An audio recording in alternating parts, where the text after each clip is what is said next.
हाँ तो बच्चों, आज हम लोग शुरू करेंगे इलेक्ट्रिक फील्ड के बारे में। इलेक्ट्रिक फील्ड से पहले ये बता दें, कूलाम्स लॉ की प्रॉब्लम्स हो गई। अभी और भी बहुत सारी कराना चाहते थे, मगर तुम लोगों का ये बार बार मैसेज और फ़ोन ये आ रहे हैं कि कोर्स आगे बढ़ाओ, तो उसके लिए अलग से और भी वीडियो जब भी टाइम मिलेगा तो कूलाम्स लॉ की सारी प्रॉब्लम और इकट्ठा करके और एक वीडियो और देंगे इसमें, एक या और ज़्यादा जितने भी हैं। वैसे काफ़ी क्वेश्चन इसमें करा दिए हैं, मगर अभी हमें सेटिस्फेक्शन नहीं हुआ कि अभी और बहुत सारी वैरायटी अभी बाकी है, उसके क्वेश्चन लेना है। हो सकता है कि इलेक्ट्रिक फील्ड के क्वेश्चन करते वक्त भी उसको ले लें, क्योंकि दोनों का पैटर्न तो एक ही है। ठीक, जैसे कूलाम्स लॉ के क्वेश्चन ऑपरेट होते हैं वैसे ही होते हैं, थोड़ा सा डिफरेंस होता है। देखते हैं क्या क्या है। तो बच्चों, सारे काम करते रहना। न्यूमेरिकल तुम्हारे पास जो भी बुक्स अवेलेबल हैं उनसे क्वेश्चन करते रहना। जो भी ना हो पाए उन्हें कमेंट सेक्शन में डाल देना, और जब तक हम फ्री हैं जब तक तो हम रिप्लाई ऐसा करेंगे। उसके बाद जब हम बिज़ी हो जाएंगे तो शायद मुश्किल होगा, तब भी कोशिश करेंगे देने की। हाँ तो बच्चों, आज इलेक्ट्रिक फील्ड को शुरुआत करते हैं। तो देखिए बच्चों, इलेक्ट्रिक फील्ड क्या है। इलेक्ट्रिक फील्ड जिस तरह से हम लोगों ने बचपन में एक ग्रेविटेशनल फील्ड पढ़ा था, 9th क्लास से पढ़ते चले आ रहे हैं। 9th में भी था इलेक्ट्रिक फील्ड, 11th में भी है, और उसी तरह का सॉरी ग्रेविटेशनल फील्ड था उसमें। मगर हाँ, फील्ड की ही बात है। तो जैसे ग्रेविटेशनल फील्ड कभी सुना था, इलेक्ट्रिक मैग्नेटिक फील्ड सुना है, उसी तरह से ये होता है। तो चलो इसको प्रॉपरली से समझते हैं, फिर इसकी डेफिनेशन लिखेंगे। होता यह है बच्चों कि जिस तरह से एक मास होता है, मैसिव ऑब्जेक्ट, इसके चारों तरफ एक फील्ड होता है जहाँ तक इसके इफेक्ट रहता है। जैसे अर्थ हम लोगों का एक मास है, उसके चारों तरफ एक उसका इफेक्ट को एक्सपीरियंस हम लोग करते हैं। अगर एक किसी भी बॉडी को अर्थ सरफेस से ऊपर फेंकते हैं तो वो ग्रेविटेशनल पुल के कारण नीचे आ जाती है। तो नीचे कब तक आती है? जब तक इसके फील्ड की बात है। यहाँ तक बॉडी हमने थ्रो करी, वापस आ गई, यहाँ तक थ्रो करी, वापस आ गई। और अगर हमने फील्ड से बाहर निकाल दी होती तो हम ये कहते कि ये बॉडी स्केप कर गई। इसके वेलोसिटी हम लोगों ने ग्रेविटेशनल फील्ड में पढ़ा भी था। तो एक मास के चारों तरफ का वो स्पेस जहाँ पर उसके इफेक्ट को एक्सपीरियंस किया जाए, उसका नाम है ग्रेविटेशनल फील्ड। ठीक है, जीएफ कर देते हैं प्यार से इसको। इसी तरह से एक मैग्नेट है बच्चों, तो मैग्नेट के चारों तरफ भी एक स्पेस होता है। ये कोई मैग्नेट है, इसके चारों तरफ एक ऐसा स्पेस है जहाँ पर इसके इफेक्ट को एक्सपीरियंस किया जाएगा। अगर आयरन की फिलिंग्स डाल दो और मैग्नेट हो पास में, तो वो जितने एरिया तक की फिलिंग को अट्रैक्ट कर सकती है वो उसका फील्ड है, और उसके फील्ड से बाहर है तो वो अट्रैक्ट ही नहीं कर पाएगी। इसी तरह से इसके फील्ड के बाहर अगर कोई ऑब्जेक्ट है तो ये उसको अट्रैक्ट कर ही नहीं पा रही है। तो हर किसी चीज़ का एक फील्ड है। मास का एक फील्ड था, मैग्नेट का एक फील्ड है। इसी तरह से बच्चों, अगर हम देखें तो एक पर्सनैलिटी का भी एक फील्ड होता है। हर एक पर्सन है, उसकी पर्सनैलिटी का भी एक इनविजिबल फील्ड है। जैसे एक एग्जाम्पल, तुमने देखा होगा बच्चों, डिफरेंट टाइप के पापा होते हैं दुनिया में। ठीक, मतलब एक नहीं, अलग अलग, तुम और तुम्हारे फ्रेंड्स के अलग अलग पापा। उन पापा का फील्ड अलग अलग है। कुछ पापा इस तरह के होते हैं बच्चों कि उनसे बच्चे लोग डरते नहीं हैं, और एक ऐसी कैटेगरी भी होती है जिनसे इतना डरते हैं कि अपने बच्चे तो छोड़ो, मोहल्ले के बच्चे भी डरते हैं कि जैसे ही वो आए तो आसपास के बच्चे भी अपने साइड से छुपने लगते हैं, कहीं ऐसा ना हो कि हमें पकड़ लें। के पकड़ लिए, इधर आओ, कौन सी क्लास में पढ़ते हो? उन्होंने कहा 12th में है, बताओ कि इलेक्ट्रिक फील्ड क्या है, उसकी डेफिनेशन बताओ। तो वो आदमी जान बचा रहा होता है। इसी तरह टीचर का भी अलग अलग फील्ड होता है। कुछ टीचर क्लास में इस तरह से रहते हैं फ्रैंक होके, कुछ तो बहुत ही फ्रैंक होते हैं, उनका फील्ड कम है। इस तरह से हैं कि जैसे ही वो उनसे बच्चे बहुत ही क्लोजली इंटरेक्ट कर लेते हैं, उनका फील्ड कम है। कुछ इस तरह के होते हैं, उनका फील्ड बहुत ज़्यादा होता है। उनके आसपास कई कई किलोमीटर में कोई बच्चा नहीं दिखाई देता है कि अगर उनके हत्थे चढ़ गए तो पता नहीं क्या होने वाला है। तो इसी तरह से हर एक इंसान का नेचर है, और हम लोग किसी नए फ्रेंड से मिलते हैं तब भी उसकी फील्ड को ऑब्जर्व कर लेते हैं कि उसको किस तरह की बातें पसंद हैं, किस हद तक इससे इंटरेक्शन रखना है, क्योंकि हर एक का नेचर अपना एक अलग तरह से होता है। तो यहाँ पर ये एग्जाम्पल हम क्यों दे रहे हैं? क्योंकि जब हम लोग किसी नए पर्सन से मिले तो उसकी फील्ड को ऑब्जर्व किया कि ये किस तरह की बातें पसंद करता है, किस तरह की बातें पसंद नहीं करता है, तो अपनी कैटेगरी के बच्चे लोग ढूंढ लेते हैं कि अपने फील्ड में मर्ज हो जाते हैं। इस तरह से किसी का फील्ड कम है, किसी का फील्ड बहुत ज़्यादा है। ठीक है, तो कुछ टाइप के ऐसे भी लोग होते हैं कि हम देखते हैं कि बच्चे इतना डर के रहते हैं कि जैसे ही पापा आए घर में सब लोग अपनी साइड पकड़े हुए हैं कि फ़ौरन पढ़ते हुए अच्छा एक फील उन्हें कराने लगे कि हाँ कहीं ऐसा ना हो जी हम भी उनके शिकार बन जाएं गुस्से के। तो इस तरह से बच्चों फील्ड कम या ज़्यादा मतलब जिस पर्सन का फील्ड हमें दिखाई नहीं दे रहा है हम उसको भी किसी बातों से उसको मेज़र कर लेते हैं। तो यहाँ पर उसी तरह से जैसे ये सारे फील्ड थे, अब मेन अपने चार्ज पर आते हैं कि किसी चार्ज के चारों तरफ का भी एक ऐसा फील्ड होता है जहाँ तक इसके इफ़ेक्ट को एक्सपीरियंस किया जा सके, यानी इसका कहाँ तक फील्ड रहेगा। तो उसको एक्सपीरियंस करने के लिए हम लोग करते क्या हैं, तो इसको ज़रा हटा दें फिर ज़रा साफ़ करके दोबारा बताते हैं तुम्हें बच्चों। यहाँ पे थोड़ा स्पेस क्रिएट कर लें। तो बच्चों किसी चार्ज के चारों तरफ का वो स्पेस जहाँ तक उसके इफ़ेक्ट को एक्सपीरियंस किया जाए उसको हम कहते हैं electric field. The space around any charge in which it's effects can be experience is called electric field. अब बच्चों यहाँ पर जो चार्ज है इस तरह से वो अभी लिख लेना, नोट कर लेना अगर एक लाइन की बात है। तो ये चार्ज के चारों तरफ का वो स्पेस है जहाँ पर इसके इफेक्ट को एक्सपीरियंस कर रहे हैं।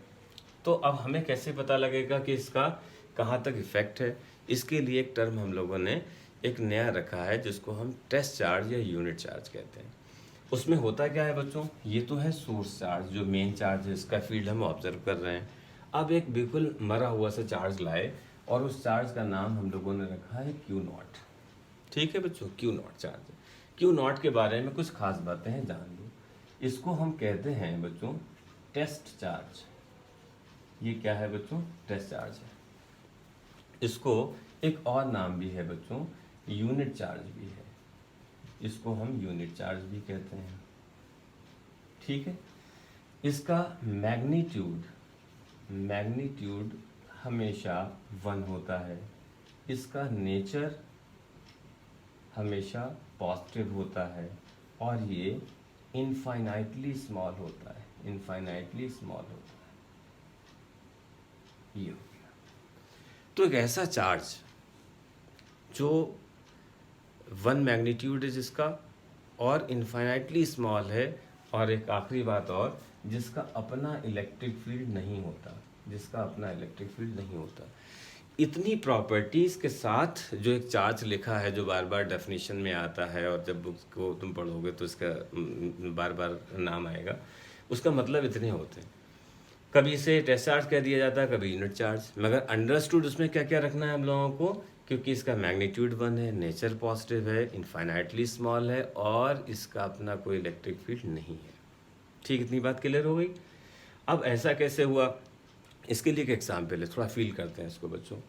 बात तो एक लाइन की है मगर रटने से काम नहीं बनेगा, क्योंकि हम लोगों से सब रीजनिंग क्वेश्चन या न्यूमेरिकल पूछे जाते हैं, उसी की तैयारी करना है, तो हर एक चीज़ को प्रॉपरली अंडरस्टैंड किया होना चाहिए। तो इलेक्ट्रिक फील्ड तो इस तरह का हुआ। अब एक टेस्ट चार्ज ला के हम लोगों ने यहाँ पे रखा बच्चों, ये टेस्ट चार्ज ला के रखा, तो अब इसका अपना तो कोई वजूद ही नहीं, इलेक्ट्रिक फील्ड ही नहीं, तो ये इसको रिपेल करता हुआ जहाँ तक खदेड़ देता है, जहाँ तक भगा देता है, उसके बाद और ज़्यादा रिपेल नहीं कर पाता। उतनी रेडियस लेकर हमने एक सर्किल बनाया, और ना कि सर्किल बनाया बल्कि पॉइंट चार्ज अगर यहाँ है तो पूरे स्फेरिकल शेप में, अगर ये 10 सेंटीमीटर तक इसको रिपेल कर रहा था तो इधर अगर रखते तो इधर 10 सेंटीमीटर तक रिपेल कर देता, इधर कर देता, यहाँ रखते तो इस तरफ कर देता, चारों तरफ इसको एक स्फेरिकल शेप एज्यूम करो। ये हमारा क्या है, एक इलेक्ट्रिक फील्ड है। ठीक है ना बच्चों। इसी तरह से एक इलेक्ट्रिक फील्ड इंटेंसिटी होती है, और उस पर भी पहुँचेंगे नेक्स्ट हेडिंग, मगर दोनों जुड़ी हुई बातें हैं, ज़रा उसको भी समझ लेते हैं। तो कहाँ तक इसने ले जा के रखा, ये इसका फील्ड है। बहुत सारे जो कुत्ते होते हैं उनके एक एग्जाम्पल देते रहे, उनके एरिया में जब कोई एक नया डॉगी आता है तो वो उसको रिपेल कर चीखने चलाने लगते सारे लोग। इनका नेचर ये होता है हमेशा, क्योंकि अपने एरिया में किसी अननोन को नहीं रखना चाहते, तो उसको रिपेल कर देते हैं। कहाँ तक, जहाँ तक उनका एक फील्ड होता है वहाँ तक उसको वो रिपेल कर देते हैं। इसी तरह से एक हम लोगों की इंटेंसिटी होती है, जैसे अब नेक्स्ट हेडिंग है इलेक्ट्रिक फील्ड इंटेंसिटी, उसको भी देख लेते हैं। अगर इसका अपना भी फील्ड होता बच्चों, अगर इसका अपना भी फील्ड होता तो हम ये भी नहीं पता कर पाते कि इसका फील्ड कहाँ तक चल रहा है, इसका फील्ड भी कहाँ तक चल रहा है। इसलिए हमें कोई स्टैंडर्ड ऐसा बनाना पड़ता है जिसके बेस पर हम लोग ये ऑब्जर्व कर पाएँ कि कोई क्वांटिटी कहाँ तक है, कितनी है। हाँ, तो दूसरा एक एग्जाम्पल दे रहे थे, इलेक्ट्रिक फील्ड इंटेंसिटी अभी आएगा। तो उस इंटेंसिटी को अभी देखते हैं। तो बच्चों देखो ज़रा इसमें क्या हुआ कि इंटेंसिटी पर अभी चल रहे हैं, मगर ये बात पूरी क्लियर हो गई, ठीक है। The space around any charge in which its effect can be experience is called electric field. ये एक लाइन लिख लेना, ये इलेक्ट्रिक फील्ड है। अब मेन हेडिंग जो हम लोगों की आएगी वो है बच्चों इलेक्ट्रिक फील्ड इंटेंसिटी। तो इलेक्ट्रिक फील्ड इंटेंसिटी जो है वो बड़ा काम की बात है। यही बात बहुत देर तक चलती रहेगी बच्चों, और इसकी बहुत सारी प्रॉब्लम्स और रीजनिंग क्वेश्चन तुम्हें करना होंगे। तो ये पहली बात आ रही कूलम्ब्स लॉ के बाद जो इम्पॉर्टेंट है और काफ़ी टाइम तक चलने वाली है, तो इसको बहुत ही अच्छी तरह से समझना है। इलेक्ट्रिक फील्ड इंटेंसिटी को इसको रिलेट करके देखते हैं ज़रा क्या है। तो इलेक्ट्रिक फील्ड इंटेंसिटी का एक सिंबल है E, और E इक्वल टू क्या है, force acting on unit charge. Unit का मतलब अपना वही टेस्ट चार्ज। तो टेस्ट चार्ज पे जितना भी फोर्स लगता है उसको हम कहते हैं बच्चों इलेक्ट्रिक फील्ड इंटेंसिटी, या इंटेंसिटी ऑफ इलेक्ट्रिक फील्ड। अब इंटेंसिटी का मतलब क्या है, अब जैसे लाइट अगर देख लो तो लाइट की इंटेंसिटी कहीं पर ज़्यादा है कहीं कम है। यही बोर्ड पर यहाँ इस पोर्शन पर थोड़ी कम लाइट दिखाई दे रही है, इधर ज़्यादा दिखाई दे रही है, इसका मतलब इंटेंसिटी यहाँ पे ज़्यादा है। अगर दो एक बल्ब यहाँ पे लगा दिया जाए इस तरफ, तो यहाँ पे ब्राइटनेस बढ़ जाएगी, तो उसकी इंटेंसिटी क्या हो जाएगी, ज़्यादा हो जाएगी। इंटेंसिटी किसी भी चीज़ की हो सकती है, गुस्से की हो सकती है, प्यार की हो सकती है, पढ़ाने की इंटेंसिटी हो सकती है, किसी भी काम की। जैसे धूप की इंटेंसिटी अगर ले ले सनलाइट की, तो मॉर्निंग में सनलाइट कम होती है तो वो इंटेंसिटी कम है, मगर यही बढ़ते बढ़ते 2 बजे के वक्त में मैक्सिमम हो जाती है, और फिर वही डिक्रीज़ करते करते इवनिंग के अंदर ये इंटेंसिटी फिर कम हो जाती है। तो इंटेंसिटी का मतलब है कितना इंटेंस होना, कितना तीव्रता होना, कितना तीव्र होना, कितनी तेज़ी होना, इसको हम इंटेंसिटी कहते हैं। अब यहाँ पर इसकी डेफिनेशन क्या बनेगी, डेफिनेशन बनाने के लिए क्या है, ये वैल्यू तो भाई 1 ही है, तो इसमें डेफिनेशन ये बनेगी, force acting on test charge या force acting on unit charge is called electric field intensity at a point due to source charge. ठीक, अब इसके लिए ज़रा यहाँ पर देखते हैं कि एक सोर्स चार्ज बनाते हैं, ज़रा फील करते हैं बच्चों। यहाँ पे एक सोर्स चार्ज हमने बनाया, और इस सोर्स चार्ज से कुछ दूरी पर एक टेस्ट चार्ज रखा, तो ये हमारा यहाँ पर Q0 चार्ज है। तो Q0 को प्लस क्या बना है, क्योंकि ये तो अंडरस्टूड है हमेशा पॉजिटिव चार्ज ही होता है। तो ये वाला चार्ज उसको रिपेल करेगा, तो यहाँ पे फोर्स लगाएगा, फिर जहाँ तक इसका फील्ड है वहाँ तक उसको पहुँचा देगा ये। ठीक है ना, इतनी बात तो पुरानी है। अब इंटेंसिटी को ज़रा एक एग्जाम्पल से समझते हैं बच्चों। मान लो तुम या कोई स्टूडेंट है, वो बड़ा गुस्से में है। अब गुस्सा है तो उसकी इंटेंसिटी कम या ज़्यादा होगी, कि इस वक्त उसकी इंटेंसिटी ज़्यादा है या कम है अभी हमें नहीं पता। अब हमें एक्सपेरिमेंट करने लगे हैं। यहाँ पर एक्सपेरिमेंट करने के लिए हम लोगों ने एक सिचुएशन ली। एक गुस्से में एक बच्चा निकला घर से साइकिल से, और उससे हमने यहाँ पर कहा कि एक बिल्कुल एक कमज़ोर, एक मरियल और ऐसा इंसान जिसका कोई लोग उसका वजूद नहीं समझते, हालांकि ऐसा नहीं है, सारे इंसानों की रिस्पेक्ट होना चाहिए। अब वो चाह रहा है, एक एग्जाम्पल बस समझाने के लिए बोल रहे हैं ऐसे। अब वो जैसे ही तुम गुस्से में जा रहे हो तो उससे कहा भाई पीछे से ठोक देना। उन्होंने पीछे मुड़ के देखा और देखा अरे ये तो बहुत ही कमज़ोर, बहुत ही वैसा इंसान है। तो अब हम लोग अपनी इंटेंसिटी को या उसकी इंटेंसिटी को पूरी तरह से ऑब्जर्व करेंगे। गुस्से से मुड़ेगा, वो जो कुछ कहेगा, एक्टिविटी करेगा या मारे पीटेगा, ये उसकी एक्चुअल इंटेंसिटी है। ऐसे ही यही एक्सपेरिमेंट को दोबारा रिपीट करते हैं। वही पर्सन गुस्से में निकला, फिर हम लोग एक्सपेरिमेंट कर रहे थे और पीछे एक इंस्पेक्टर साहब जा रहे थे। उनसे कहा कि ज़रा हिट कर दीजिएगा इसको पीछे से, और हम एक एक्सपेरिमेंट कर रहे हैं। तो जैसे ही उन्होंने हिट करा, वो भाई साहब पूरे गुस्से से मुड़े, देखे उन्होंने कई स्टार लगे हुए हैं, 2-3 डंडे लगे हुए हैं आगे। अब वो उतना गुस्सा नहीं दिखा सकते, तो उसका मतलब है अब हम उनकी इंटेंसिटी को नहीं देख पाए हैं।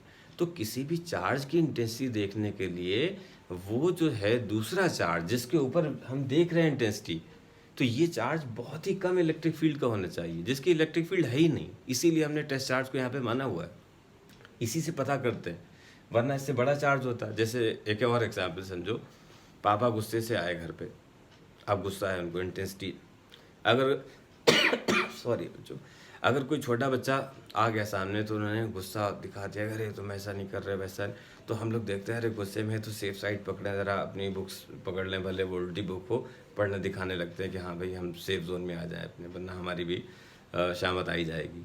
अब अपने छोटे भाई बहन को भेजा उनकी इंटेंसिटी चेक करने के लिए, उन्होंने जाके डिमांड करी कि वहाँ बुक्स आना है, ये आना है, वो आना है। अगर वो गुस्से में थे तो उन्होंने कहा तुम कभी पढ़ते नहीं हो, तुम्हें बुक्स आई होती हैं हर तीसरे दिन और ये वो, ये उनकी ज़्यादा इंटेंसिटी थी। अगर उन्होंने प्यार से डील कर लिया, इसका मतलब इंटेंसिटी कम है, हम लोग भी अपनी चीज़ों की डिमांड करने के लिए वहाँ पहुँच जाते हैं। ठीक, तो पापा की इंटेंसिटी देखने के लिए जो टेस्ट चार्ज है या यूनिट चार्ज है वो छोटे छोटे बच्चे हो सकते हैं। ऐसा नहीं कि पता लगा पापा आए उनकी इंटेंसिटी को तो मम्मी से चेक कर रहे हो, क्योंकि मम्मी का आते ही वो पापा खुद ही टेस्ट चार्ज बन जाएंगे, वो एक बड़ा चार्ज है तो पापा खुद सेफ साइड ढूंढने लग जाएंगे अपनी। तो इसलिए कभी भी किसी बड़े चार्ज की इंटेंसिटी ढूंढने के लिए इनफाइनाइटली स्मॉल चार्ज लिया जाता है, और वो चार्ज हम लोगों ने टेस्ट चार्ज या यूनिट चार्ज का नाम दिया उसको। ठीक है बच्चों, समझ पाए? तो यहाँ पर ही इंटेंसिटी हुई। तो अब इस वक्त इंटेंसिटी क्या है बच्चों, यहाँ पर अगर टेस्ट चार्ज रखा है तो अब ये है क्या भाई, ये वैल्यू तो हो गई 1, तो जितना फोर्स लगेगा टेस्ट चार्ज पर वही उसकी इंटेंसिटी हो गई। तो मेनली बात अल्टीमेटली कहाँ पे निकल कर आ गई, फोर्स पर। और अगर यहाँ पे चार्ज रखा है तो फोर्स है बहुत कम, फोर्स कम है तो मतलब इंटेंसिटी ज़्यादा है। और अगर ये चार्ज थोड़ा सा और दूर बढ़ा दें हम लोग, यहाँ पे कर दें क्यू नॉट, फील्ड के अंदर ही है अभी, मगर थोड़ी सी दूरी और बढ़ा दी, तब अगर ऐसा कर दिया तो इसका मतलब डिस्टेंस बढ़ने के साथ फोर्स की वैल्यू कम हो गई, क्योंकि गुलामियन फोर्स तुम जानते हो F inversely proportional r square होता है। तो अगर R बढ़ने के साथ F कम हो गया तो इसका मतलब इस पॉइंट पे ज़्यादा इंटेंसिटी है, इस पॉइंट पे कम हो गई, और इस वाले पॉइंट पे और ज़्यादा हो गई, क्योंकि जैसे जैसे डिस्टेंस कम होगी इंटेंसिटी बढ़ती चली जाएगी। सेम चार्ज के लिए हम बात कर रहे हैं। ठीक है बच्चों, इतनी बात क्लियर हो गई इंटेंसिटी। अब यहाँ पर 2-3 और ख़ास बात है। अब इसका हमें नेचर पढ़ना है, तो डेफिनेशन हो जाएगी force acting on unit charge. तो electric field intensity at any point inside electric field is equal to force acting on unit charge at that point. बस ये डेफिनेशन हो गई, इसको रिपीट करके अभी नोट कर लेना। ठीक है, अभी लिखेंगे 2-4 मिनट और जाएंगे नोट करते हुए। तो अब यहाँ पर एक ये कुछ बात है, तो एक बात तो हो गई इसकी डेफिनेशन, यह डेफिनेशन जो अभी बोली थी वो लिखी हुई है। दूसरी बात हुई है इसका यूनिट क्या है। तो यूनिट बच्चों बताओ इसकी क्या होगी, ये तो है इसका न्यूटन, और यहाँ पर है क्या है कूलाम, न्यूटन पर कूलाम, ये इसकी यूनिट हो गई। और इसी की यूनिट जब हम लोग बड़े हो जाएंगे, यानी 2-3 चैप्टर के बाद और पढ़ेंगे, वोल्ट पर मीटर, ये भी होती है, और लिख दे रहे हैं बीच में। न्यूटन पर कूलाम फ्रीक्वेंटली यूज होता है, और कभी कभी वोल्ट पर मीटर भी यूज होगी, और ये भी उसकी होती। कहाँ से आई ये अभी हम नहीं समझ सकते, इलेक्ट्रिक पोटेंशियल में समझेंगे जाके से। ठीक, दूसरी बात, बल्कि तीसरी बात ये है कि इसका हमें नेचर पढ़ना होता है। नेचर हम लोग हमेशा पढ़ते चलेंगे, जैसे चार्ज आया था तो चार्ज स्केलर है या वेक्टर है, फिर फोर्स आया है क्वांटिटी अगली, फोर्स स्केलर है या वेक्टर है, ये पढ़ा। इससे फ़ायदा क्या होगा कि हम जब इसकी प्रॉब्लम कर रहे होंगे तो जिस तरह का इसका नेचर होगा उसी से हम उसकी प्रॉब्लम को ऑपरेट करेंगे। अगर स्केलर है तो वो इजीली ऑपरेट हो जाएगा, वेक्टर है तो वेक्टर कैलकुलेशंस लगेंगी, उसका अपना एक अलग पैटर्न होता है, अलग टाइप की प्रॉब्लम बनती हैं। और वेक्टर की प्रॉब्लम ऑलमोस्ट सेम होती हैं, जैसे कि जो हमने कूलॉम्स लॉ में सीखा था वैसा ही कुछ हम लोग यहाँ पर इलेक्ट्रिक फील्ड में सीखने वाले हैं। अगर उधर अच्छा सीख लिया था तो इधर इजी फील होगा, और अगर वहाँ पे छोड़ कर आए हो तो यहाँ पे भी थोड़ा सा रोना पड़ सकता है। तो बेहतर ये है कि पुराना काम करके आओ और आगे यहाँ पर कनेक्टिविटी इसकी डालें। तो यहाँ पर इसका नेचर क्या निकला, इसका नेचर निकला बच्चों एक वेक्टर क्वांटिटी है ये। ठीक, वेक्टर क्वांटिटी। अब वेक्टर क्वांटिटी आते ही कान खड़े हो जाना चाहिए, अरे यार इसमें भी अच्छी खासी प्रॉब्लम बनेंगी, अच्छी बनाएंगे ये लोग। तो सॉरी बच्चों, वेक्टर क्वांटिटी हो गई। वेक्टर क्वांटिटी के बाद फिर एक और बात इसमें आ रही है बहुत काम की, तो यहाँ पर तो विजिबिलिटी नहीं आ रही है इसमें, तो क्या किया जाए बच्चों, इसको ही हटा देते हैं, इसमें और बात बढ़ा देते हैं थोड़ी सी। तो 3 पॉइंट ये हो गए, और आई होप तुमने नोट कर लिया होगा इसको। और नेक्स्ट पॉइंट देखो बच्चों, वेक्टर क्वांटिटी के बाद में इसकी डायरेक्शन का बहुत मैटर रहता है। डायरेक्शन, इसका कुछ भी भूल जाना बच्चों, डेफिनेशन भूल जाओ कुछ भी, मगर डायरेक्शन इसकी कभी नहीं भूलना है। तो डायरेक्शन इसकी बड़ा इंपॉर्टेंट है। चलो देखते हैं ज़रा डायरेक्शन क्या है। डायरेक्शन में इसमें 3 केस हैं। अवे फ्रॉम पॉजिटिव, पॉजिटिव से हमेशा दूर की तरफ। ठीक, तो इसको लिख देते हैं अवे फ्रॉम पॉजिटिव। ये लिखना चाह नहीं रहे थे मगर बड़ा ज़रूरी बात है इसलिए लिख रहे हैं। दूसरा, अगर नेगेटिव चार्ज है तो किसी पॉइंट पर इंटेंसिटी की डायरेक्शन टूवर्ड्स नेगेटिव, तो ये आ गया सेकंड, टूवर्ड्स नेगेटिव। और अगर दोनों चार्ज प्रेजेंट हैं तो पॉजिटिव टू नेगेटिव, इधर लिख देते हैं यहाँ, ठीक, यहाँ दिखाई दे रहा है पॉजिटिव से नेगेटिव। तो ये एरो करके 5 पॉइंट 5-6 जो भी बने हैं वो लिख देना।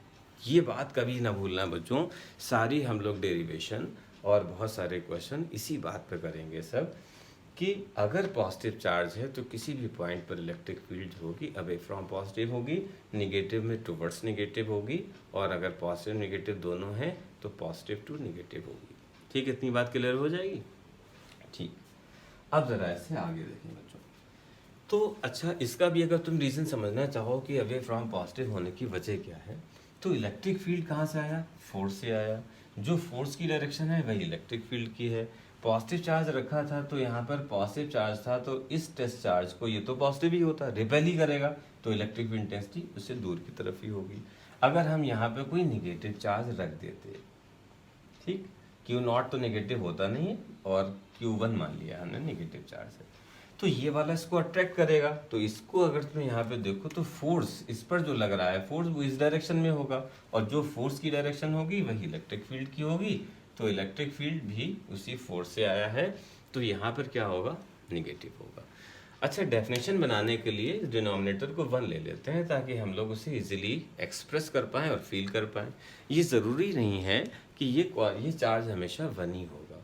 अगर मान लो यहाँ पर 50 न्यूटन फोर्स लग रहा है और यहाँ पे कोई चार्ज रखा हुआ है 10 न्यूटन का, तो 50/10 से 5 जो आया वो उस पॉइंट पर इलेक्ट्रिक फील्ड होगी। डेफिनेशन बनाने के लिए चार्ज को हम लोग 1 ले लेते हैं, मगर हमेशा 1 रहेगा ये ज़रूरी नहीं है। डेरिवेशन में ज़्यादातर कोशिश रहती है टेस्ट चार्ज को लेने की, तो टेस्ट चार्ज लिया जाता है तो उसका मतलब तो 1 ही है, मगर हमेशा 1 ही लिया जाएगा और हमेशा डेफिनेशन ही ली जाएगी, ये बात बिल्कुल गलत है।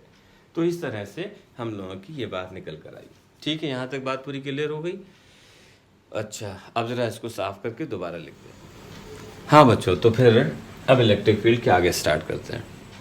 इलेक्ट्रिक फील्ड में सबसे पहले तो ये जानना है कि रिप्रेजेंटेशन ऑफ इलेक्ट्रिक फील्ड, कि इलेक्ट्रिक फील्ड को कितनी तरह से रिप्रेजेंट किया जाता है।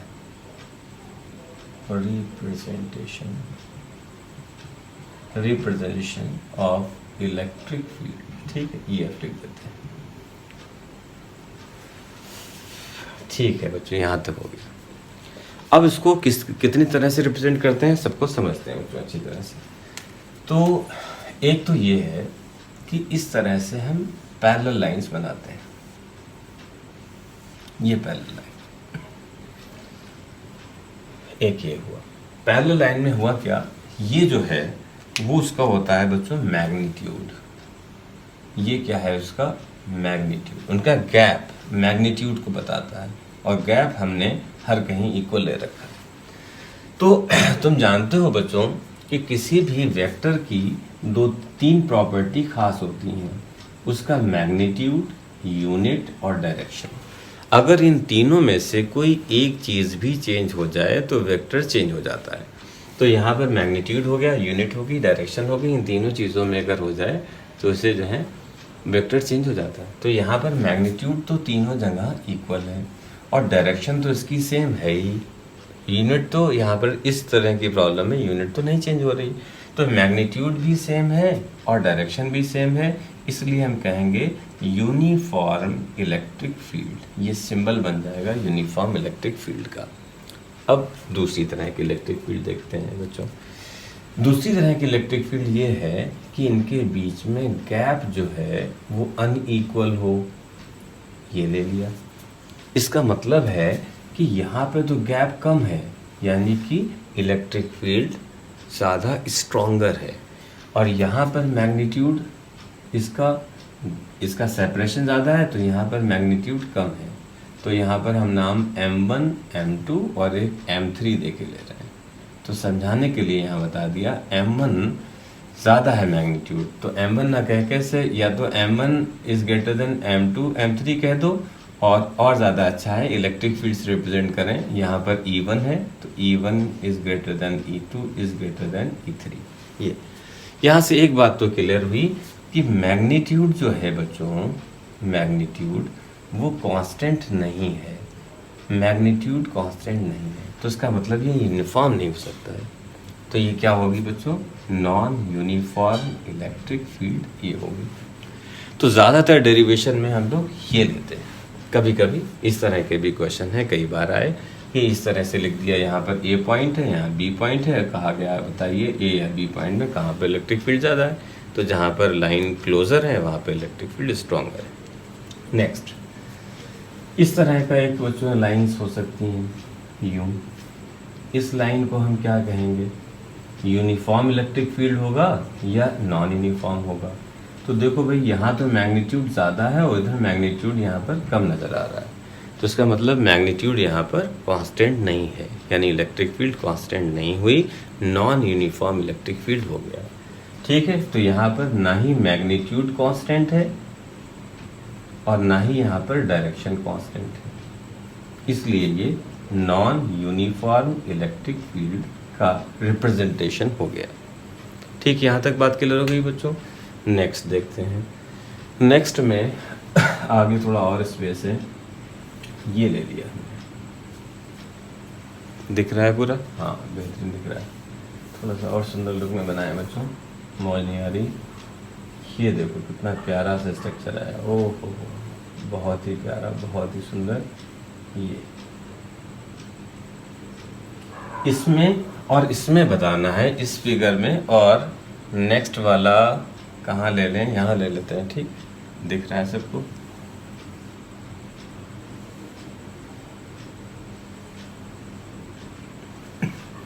ये दो की और बात करना है अभी।